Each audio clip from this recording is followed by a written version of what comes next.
Beliau sangat perhatian, sangat peduli dengan saya.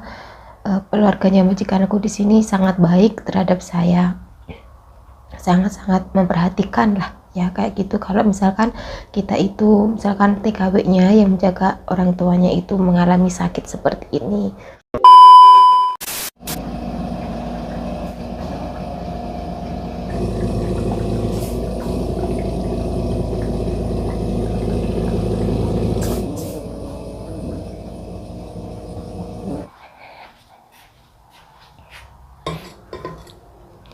Assalamualaikum, halo teman-teman, jumpa lagi bersama saya Maya Family.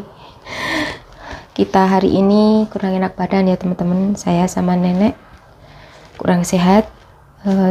Kalau nenek aku barusan hari ini, kalau aku sudah 4 hari, dan kita diwajibkan untuk karantina karena saya dinyatakan positif, nenek pun juga positif. Jadi kita harus mengurung diri di kamar, tidak boleh keluar, alias di karantina ya. Ya, demi kesembuhan saya sama nenek dan juga demi keselamatan orang lain di luar, kayak gitu, demi kebersamaan semuanya. Dan saya harus sama nenek di ruang terisolasi, nggak bisa kemana-mana kayak gitu. Dan alhamdulillah saya sudah sedikit membaik ya. Maksudnya membaik itu sudah tidak demam. Kemarin-kemarin itu masih ada demam kayak gitu, sekarang tinggal menyembuhkan batuk flu-nya kayak gitu. Dan nenek aku mulai hari ini sudah ada gejalanya ya teman-teman ya. Beliau sudah ada batuk, ada dahak, ada demam kayak gitu, ada nyeri semua badannya. Dan tapi sudah saya minumi obat karena sebelumnya nenek sudah dibekali obat. Waktu majikan ngantar obat saya, nenek pun juga sudah ada persiapan obat juga kayak gitu. Oke teman-teman, nanti aku mau cerita pengalaman saya tentang tanggapan majikan saya dan bagaimana kepedulian majikan saya terhadap saya dan nenek. Aku tak makan dulu karena ini aku betul-betul lapar. Hari ini aku telat makan, tapi aku sudah minum obat karena nenek tadi itu sangat sedikit membuat aku gugup, khawatir juga. Tadi aku sempat minta tolong ke majikan untuk membawa nenek ke rumah sakit saja karena saya merasa nyawa nenek ya, keselamatan nenek sangat berbahaya, sangat khawatir kayak gitu teman-teman ya, karena nenek aku itu punya sesak nafas kayak gitu. Oke teman-teman, sebelum aku melanjutkan pembicaraan saya, melanjutkan cerita-cerita saya, aku tak makan dulu, kita sambung nanti ya. Hari ini itu aku punya lauk sisa teman-teman, aku nggak masak, dan nenek pun makannya juga sisa lauk kemarin yang aku masak ya. Biarpun aku sakit, aku tetap melayani nenek dengan baik, dengan penuh kasih sayang dari hati kayak gitu. Nenek sebetulnya kemarin itu belum sakit teman-teman, belum positif, dan hari ini dinyatakan positif ya. Ketularan babune, ketularan saya kayak gitu. Kalau nasinya ini nasi baru ya teman-teman, aku tadi pagi udah menanaknya tuh. Nenek juga sudah kenyang tapi belum makan sedikit hari ini, untuk nelan sulit, tenggorokannya katanya masih sakit ya, bertahap ya. Ini aku sudah mulai merasakan enak makan ya teman-teman ya, pinginnya itu makan terus kayak gitu. Dan ini lauk yang dikasih temen aku, jadi aku nggak masak ya teman-teman. Alhamdulillah dapat lauk dari temen aku sebelum aku positif kemarin, aku taruh di freezer, jadi tinggal ngangetin gitu aja. Ya Allah, enak Nah ini menuku teman-teman ya, saunjat demi kesehatan. Mari teman-teman makan. Sebelum makan seperti biasanya berdoa dulu. Bismillahirrahmanirrahim. Amin ya rabbal alamin. Dan alhamdulillah mulai sudah merasakan enak makan kayak gitu teman-teman ya. Bawaannya itu pinginnya makan terus gitu. Untuk 2 hari ini ya, kemarin dan hari ini, dan 2 hari sebelumnya itu makan sudah nggak enak. Bismillahirrahmanirrahim.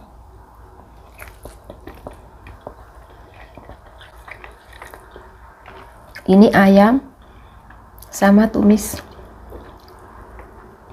apa ya, tewel nangka muda.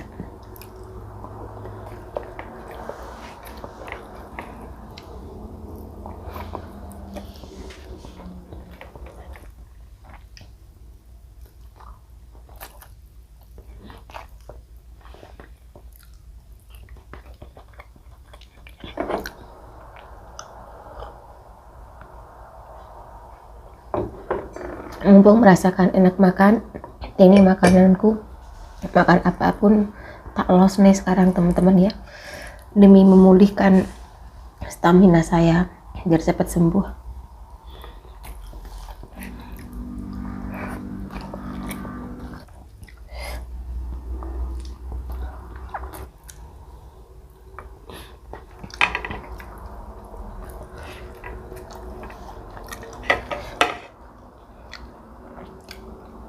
Alhamdulillah kenyang.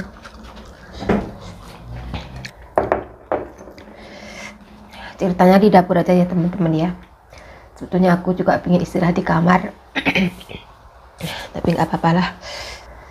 Sudah 4 hari ini aku di karantina. 2 hari ya teman-teman ya. Saya merasakan gejala itu sudah 4 hari yang lalu, tapi saya di karantinanya itu mulai kemarin 2 hari ini ya. Pertama kali saya kena gejala ini tuh kayak sakit perut teman-teman. Yang aku rasa itu sakit perut, terus menggigil, kedinginan kayak gitu. Paginya itu aku sedikit demam ya. Pertama kali saya tes itu masih negatif, masih 1 gitu ya. Terus aku tetap melakukan aktivitas seperti biasanya. Menurut aku kan sudah aman, mungkin aku masuk angin biasa kayak gitu. Lewat 1 hari itu, besoknya malamnya itu aku merasakan bagian hidung saya ini tuh tersumbat teman-teman.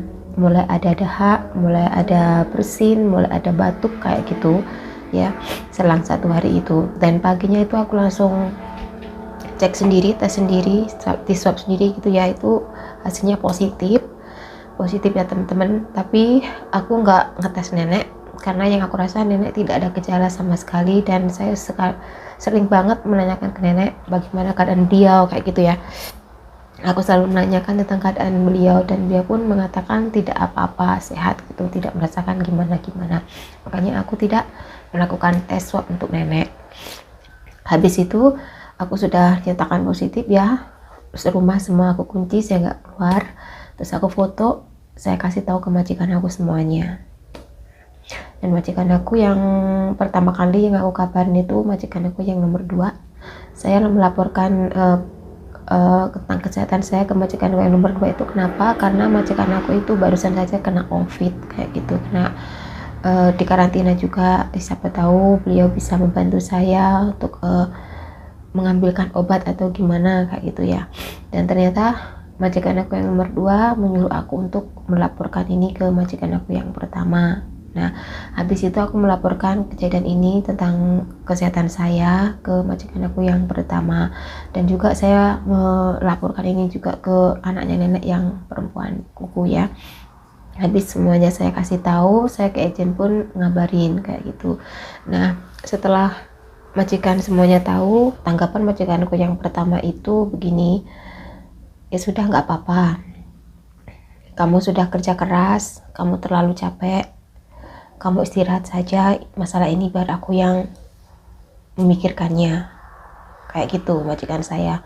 Yang dimaksud untuk beliau yang memikirkannya itu mulai dari cara mengambil obatnya, mengobati aku bagaimana, pokoknya dia yang mencarikan obat untuk saya kayak gitu teman-teman. Terus dan tanggapan anaknya nenek yang perempuan, kuku, beliau itu menanggapi seperti ini, kayak ya nggak apa-apa, kamu istirahat saja gitu kan. Nah, habis itu aku juga ngomong, terus bagaimana dengan nenek, aku bilang gitu. Terus kuku bilangnya, emang kenapa ada nenek gitu kan, nanti kalau aku mendekati nenek yang pasti nenek akan tertular. Nah, kemudian jawabannya si kuku bilangnya gini, kemungkinan besar nenek tidak akan sembuh. Maksudnya itu nenek gak mungkin sehat, itu pasti ketularan, maksudnya seperti itu ya teman-teman, pasti tertular. Dan gak mungkin majikan mencarikan pembantu untuk menggantikan kamu sementara, pasti gak ada yang mau, karena posisinya nenek sama kamu setiap hari sudah bersama. Jadi nenek itu tertularnya enggaknya itu sudah ketahuan, pasti tertular, entah mulai hari apa nggak tahu. Gak mungkin ada yang mau menggantikan posisi kamu menjaga nenek kayak gitu. Jadi kamu harus menjaga nenek dan juga menjaga diri kamu sendiri, istirahat kayak gitu. Istilahnya saya mengkarantina diri di sini bersama nenek, saya istirahat sambil memulihkan kesehatan saya harus menjaga nenek, kayak gitu ya maksudnya. Kemudian kuku pun juga bilang, dan majikan besar, majikan pertama sudah mengusahakan obat untuk kamu sebelum tengah hari beliau akan datang, dan juga ada bantuan dana subsidi, nanti majikan mengusahakannya, kayak gitu teman-teman. Jawaban dari tanggapan keluarganya majikan aku di sini ya. Nah, habis itu datanglah majikan aku yang pertama itu sekitar kemarin ya teman-teman ya, kemarin itu sekitar jam 2-an ya teman-teman ya, karena mungkin ya prosesnya lama juga iya, mungkin ya antri juga iya, karena kan harus mengisi formulir segala macam, data-data segala macam kayak gitu ya, makanya janjinya sebelum tengah hari ternyata sampai jam 2 kayak gitu. Nah, kemudian dari pagi itu aku belum minum obat sama sekali ya teman-teman ya. Sebetulnya saya itu mulai sedikit merasakan gejala-gejala kayak gitu, aku sudah minum obat puyer Jepang ya, tapi ternyata sia-sia, tetap sakit kayak gitu ya. Nah, dan akhirnya majikan aku yang pertama datang, sebelum datang beliau memfoto semuanya apa yang diberikan ke saya kayak gitu. Nah, di sini semua ya teman-teman ya, bisa kalian simak chatting aku bersama keluarganya majikan aku.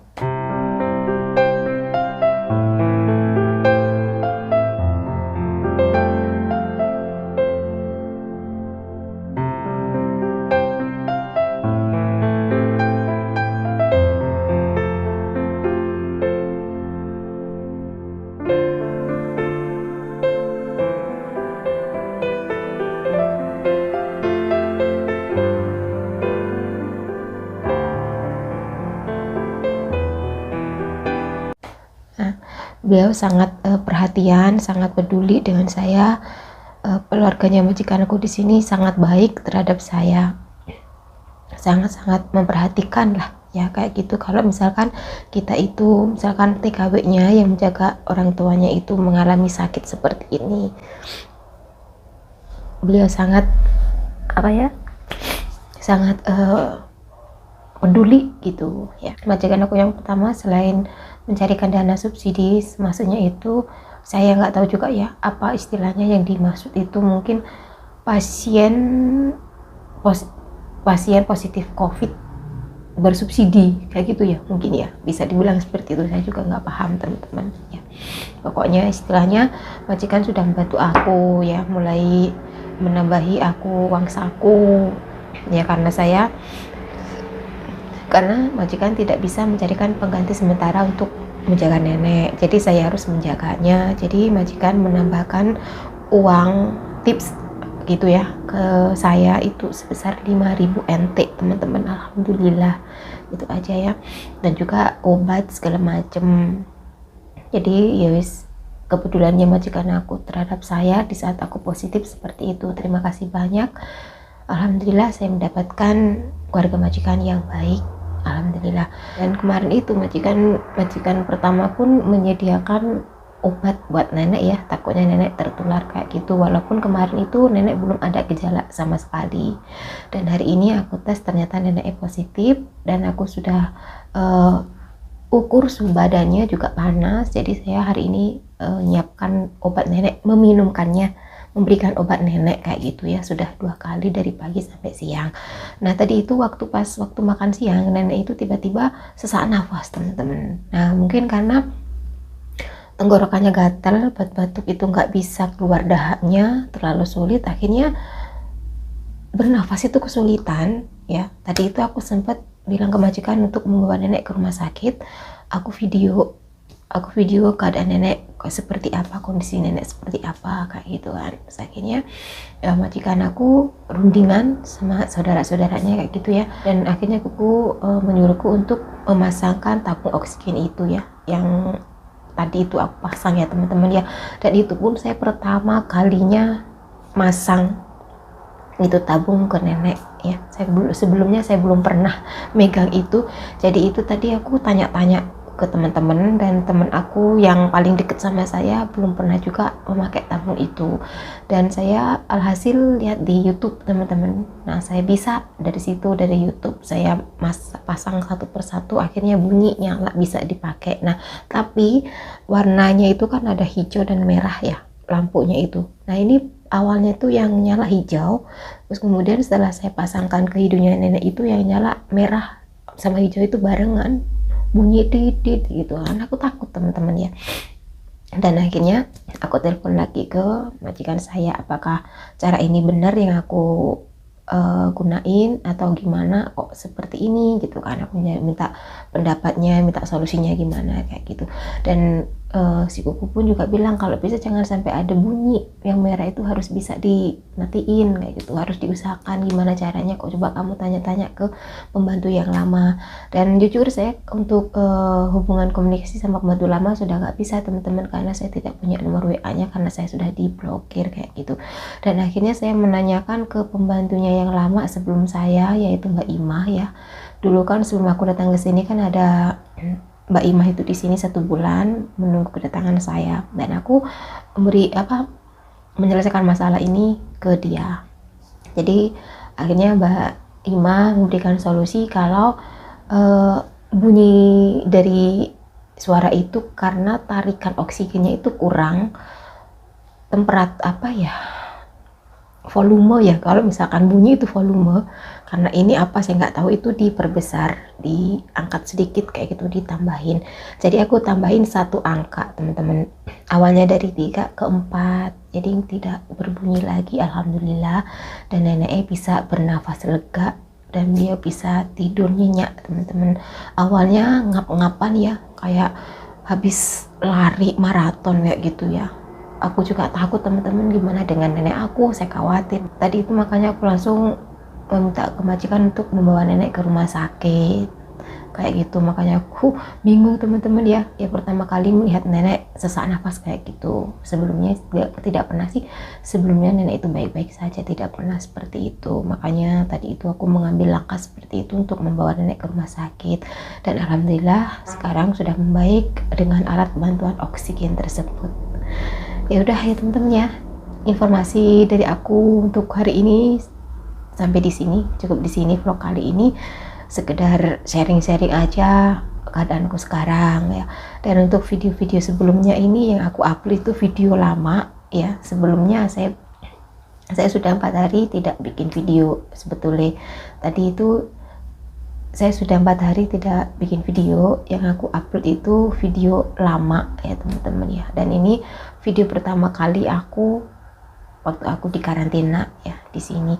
Oke teman-teman, saya mohon doanya, mudah-mudahan saya sama nenek secepatnya sehat, kembali pulih, ceria lagi seperti sedia kala kayak gitu ya teman-teman ya. Saya mohon doanya, mudah-mudahan saya sama nenek secepatnya negatif kayak gitu, dan kita bisa keluar rumah lagi, bisa bebas membeli ini itu di luar tanpa harus merepotkan orang lain. Oke teman-teman, vlog kali ini cukup sampai di sini. Terima kasih sudah menonton videonya. Terima kasih sudah menonton videonya mulai awal sampai akhir. Semoga kalian suka dengan videonya, semoga kalian terhibur, dan jangan lupa bantu like, komen, dan subscribe-nya ya teman-teman, biar channel Moya Family bisa berbagi tentang aktivitas-aktivitasnya, vlog-vlognya di kesehariannya di Taiwan ataupun di keluargaku di kampung kayak gitu. Teman-teman, sampai jumpa di lain waktu, sampai jumpa di konten berikutnya. Wassalamualaikum warahmatullahi wabarakatuh.